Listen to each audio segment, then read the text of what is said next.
Je vais prendre un premier exemple. Je serai assez court parce que c'est un exemple bien connu. C'est la question de l'immigration et de l'immigration clandestine. En tout cas, de l'immigration non souhaitée. Un exemple parmi beaucoup d'autres. Vous savez que Madame Merkel, la chancelière d'Allemagne, il y a quelques années, avait accepté de faire entrer sur le sol allemand 1 million de migrants turcs venus de Turquie, notamment pour satisfaire les besoins en main-d'œuvre bon marché de l'industrie allemande, parce que derrière, il y avait quand même, comme c'est souvent le cas dans toutes ces affaires, des histoires de gros sous. Lorsque Mme Merkel avait donc décidé d'ouvrir les frontières de l'Allemagne à 1 million de migrants... Et selon ce premier recensement, le chiffre des demandeurs d'asile pour l'année 2015 s'élève à un peu plus de 1 million.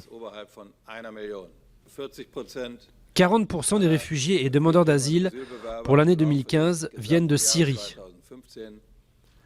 En deuxième place, c'est l'Afghanistan, avec un chiffre de 14%, soit plus de 150 000 personnes. À la troisième place, nous avons l'Irak, avec 11% du total, ce qui correspond à plus de 120 000 personnes.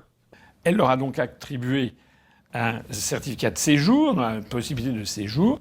Et à partir du moment où un migrant turc ou de n'importe quel pays du monde bénéficie d'un certificat de séjour en Allemagne ou dans un pays de l'Union européenne, il peut ensuite se déplacer absolument librement et venir s'installer en France.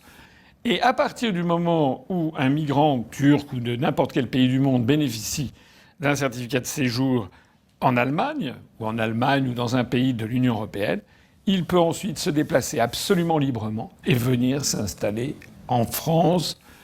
Il suffit, pour ceux qui auraient le moindre doute, de se rendre à Strasbourg et d'aller voir la frontière, d'aller sur le pont de Kehl.